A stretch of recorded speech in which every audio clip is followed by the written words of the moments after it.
Assalamualaikum warahmatullahi wabarakatuh. Sebelumnya perkenalkan, nama saya Jamal Ardi dengan NIM 20030200048. Di sini saya akan mempresentasikan review analisis dampak lalu lintas pengembangan Hotel Jayasman, Jalan Kiai Haji Wahid Hasyim, ruas 005, garis miring 13, garis miring K, nomor 9, RT 07 RW 02, Kelurahan 1 Ulu, Kecamatan Seberang Ulu 1, Kota Tasik, Kota Palembang. Untuk latar belakang dari analisis yang dilakukan dalam studi ini adalah adanya rencana pembangunan hotel di Kota Palembang. Hotel tersebut akan memiliki berbagai fasilitas seperti tempat penginapan, hiburan, ruang meeting, dan restoran. Selain itu, terdapat juga peraturan daerah Kota Palembang yang mengatur tentang tata ruang wilayah, di mana terdapat pengurangan tata guna lahan perumahan yang beralih fungsi menjadi tata guna lahan perdagangan, pendidikan, dan jasa. Studi ini juga melibatkan analisis pemilihan moda transportasi di sekitar lokasi pembangunan hotel dengan mempertimbangkan komposisi jenis kendaraan yang melalui ruas jalan yang terkait. Selain itu, analisis distribusi perjalanan juga dilakukan untuk mengetahui pola spesial arus lalu lintas berdasarkan interaksi antara tata guna lahan, jaringan transportasi, dan arus lalu lintas. Untuk rumusan masalah, yang pertama, kepadatan lalu lintas. Jalan di sekitar lokasi pembangunan hotel mengalami kepadatan lalu lintas pada jam-jam sibuk pagi, siang, sore, dan malam. Untuk kebutuhan parkir, dengan adanya rencana pembangunan hotel, diperlukan analisis kebutuhan parkir untuk mengatasi masalah parkir yang mungkin timbul akibat peningkatan jumlah kendaraan di area tersebut. Yang ketiga, distribusi perjalanan. Analisis distribusi perjalanan dilakukan untuk memahami pola spasial arus lalu lintas berdasarkan interaksi antara tata guna lahan, jaringan transportasi, dan arus lalu lintas. Yang keempat, ada bangkitan dan tarikan lalu lintas. Konsep bangkitan dan tarikan lalu lintas digunakan untuk mengetahui besarnya pergerakan yang masuk atau keluar dari zona dengan menggunakan data berbasis zona seperti jumlah penduduk, PDRB, dan jumlah kendaraan. Untuk tujuan dari andalin ini, yang pertama untuk mengidentifikasi permasalahan yang terkait dengan lalu lintas di sekitar lokasi pembangunan hotel, untuk memberikan rekomendasi solusi yang dapat mengurangi dampak negatif dari peningkatan lalu lintas yang mungkin terjadi akibat pembangunan tersebut. Yang kedua, analisis dampak lalu lintas juga bertujuan untuk mengidentifikasi kebutuhan parkir yang akan timbul akibat peningkatan jumlah kendaraan di area tersebut, serta untuk memahami pola distribusi perjalanan dan interaksi tata guna lahan, jaringan transportasi, dan arus lalu lintas. Yang ketiga, analisis ini juga bertujuan untuk memprediksi besarnya pergerakan yang masuk atau keluar dari. Untuk landasan teori, konsep model perencanaan transportasi 4 tahap. Konsep ini melibatkan 4 tahap analisis yang dilakukan secara berurutan, yaitu bangkitan perjalanan, sebaran perjalanan, pemilihan moda, dan pemilihan rute. Tahap pertama adalah bangkitan perjalanan yang mengestimasikan total perjalanan yang dibangkitkan dan atau ditarik oleh suatu zona tertentu. Yang kedua, sebaran perjalanan yang menganalisis interaksi antara tata guna lahan, jaringan transportasi, dan arus lalu lintas. Yang ketiga, pemilihan moda yang menganalisis persentase pemilihan moda transportasi antara angkutan umum dan angkutan pribadi. Tahap terakhir adalah pemilihan rute yang melibatkan identifikasi kapasitas jaringan jalan dan dampak parkir. Untuk objek penelitian, yang pertama ada Hotel Jayasman, yang kedua Jalan Kiai Haji Wahid Hasyim, yang ketiga Jalan Mojopahit, dan yang keempat Jalan Haji Fakih Usman. Ini objek penelitiannya.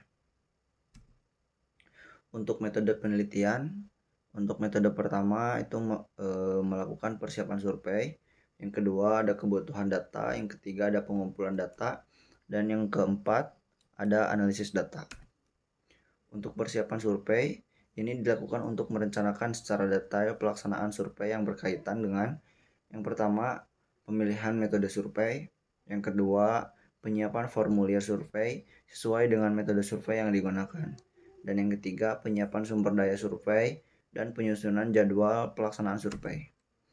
Kebutuhan data untuk data-data yang diperlukan untuk melakukan studi ini antara lain terdiri dari yang pertama, data yang memberikan gambaran wilayah studi, yaitu kondisi tata guna lahan, geometrik jalan, kelengkapan jalan, serta manajemen lalu lintas yang berlaku saat ini.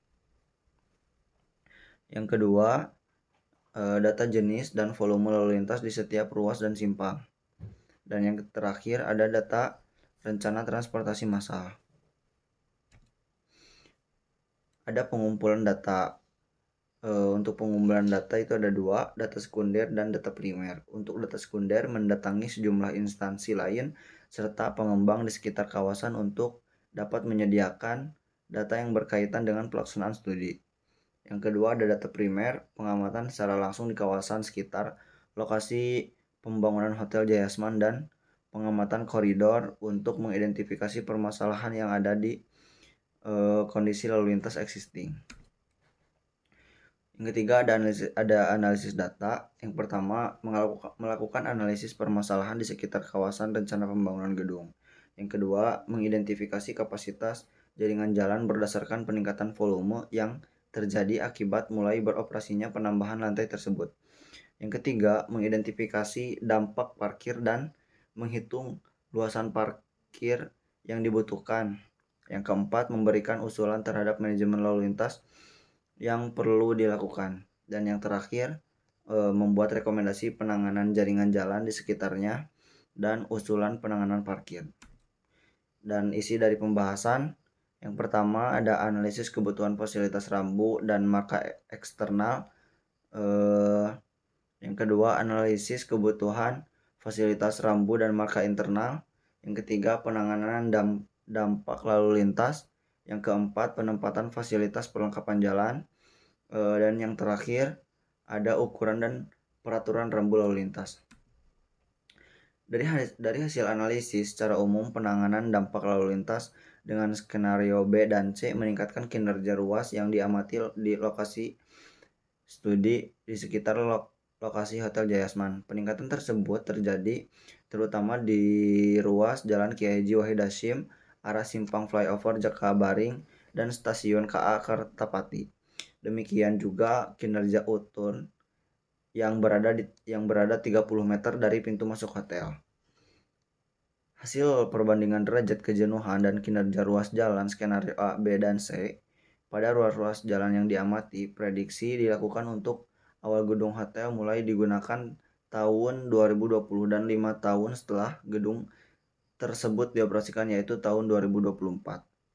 Analisis hasil simulasi penanganan dampak lalu lintas Jalan Kiai Haji Wahid Hasyim adalah sebagai berikut. Yang pertama, tanpa adanya pembangunan Hotel Jayasman menunjukkan prediksi derajat kejenuhan di Jalan Kiai Haji Wahid Hasyim antara tahun 2020 hingga 2026 berkisar 0,11 hingga 1,03. Yang kedua, penurunan tingkat layanan jalan akibat adanya pembangunan gedung hotel tidak terlalu signifikan. Prediksi derajat kejenuhan di Jalan Kiai Haji Wahid Hasyim antara tahun 2020 hingga 2024 berkisar antara 0,13 hingga 1,17.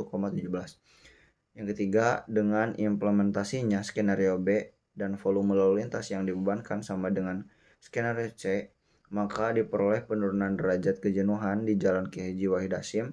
Prediksi derajat kejenuhan di Jalan Kiai Haji Wahid Hasyim antara tahun 2020 hingga 2024 berkisar 0,12 hingga 1,16.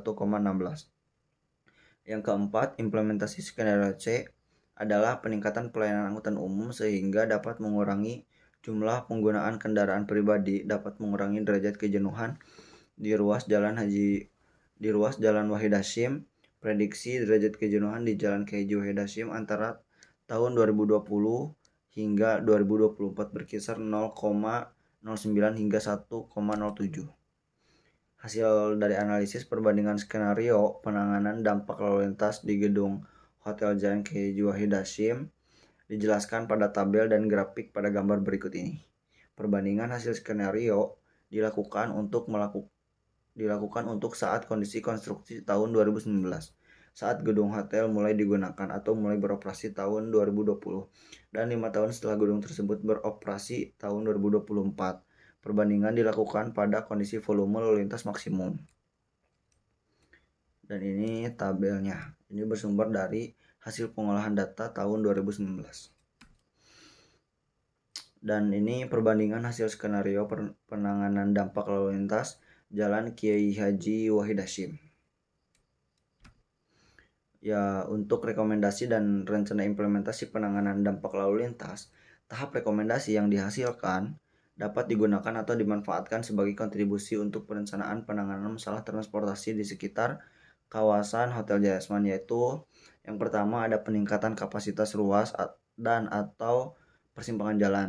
Yang kedua, penyediaan angkutan umum. Yang ketiga, manajemen dan rekayasa lalu lintas pada ruas jalan. Yang keempat, manajemen kebutuhan lalu lintas. Yang kelima, penyediaan fasilitas parkir. Yang keenam, penyediaan akses keluar dan masuk. Yang ketujuh, penyediaan fasilitas bongkar muat barang atau loading unloading. Yang kedelapan, ada penataan sirkulasi lalu lintas di dalam kawasan internal dan eksternal. Yang kesembilan, penyediaan fasilitas pejalan kaki berkebutuhan khusus. Yang kesepuluh, penataan fasilitas perlengkapan jalan di dalam kawasan internal dan eksternal.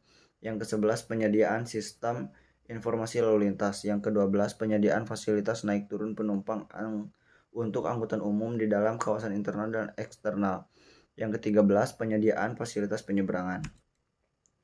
Untuk kelebihan dokumen, yang pertama menggunakan konsep model perencanaan transportasi 4 tahap yang terbukti lebih efektif dalam menganalisis dampak lalu lintas. Yang kedua, model bangkitan perjalanan.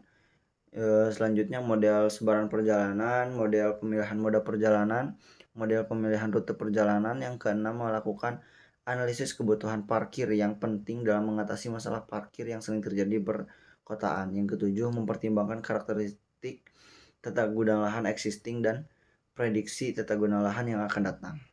Yang kedelapan, menyediakan data dan model yang dapat digunakan untuk mengestimasi pergerakan penduduk berdasarkan waktu, jenis orang, dan tujuan perjalanan. Yang kesembilan, menggunakan data sistem zona wilayah yang akurat untuk melakukan analisis perencanaan transportasi.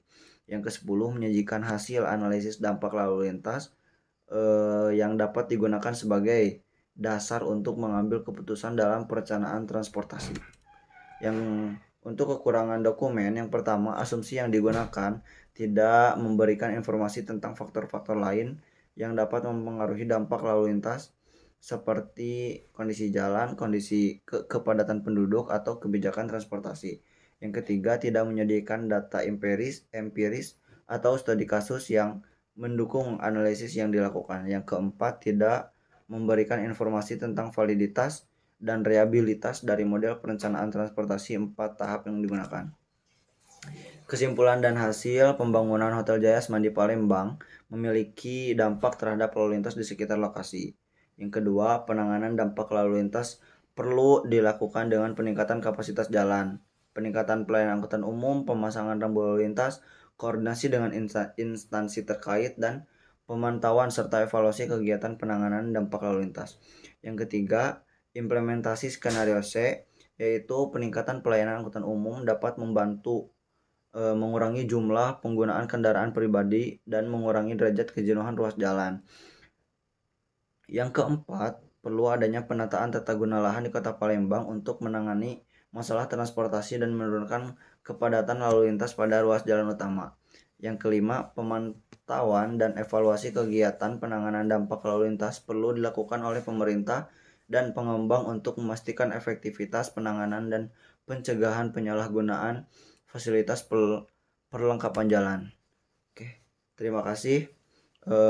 Dan yang saya dapat dari perkuliahan terkait analisis dampak lalu lintas ini, saya dapat mengetahui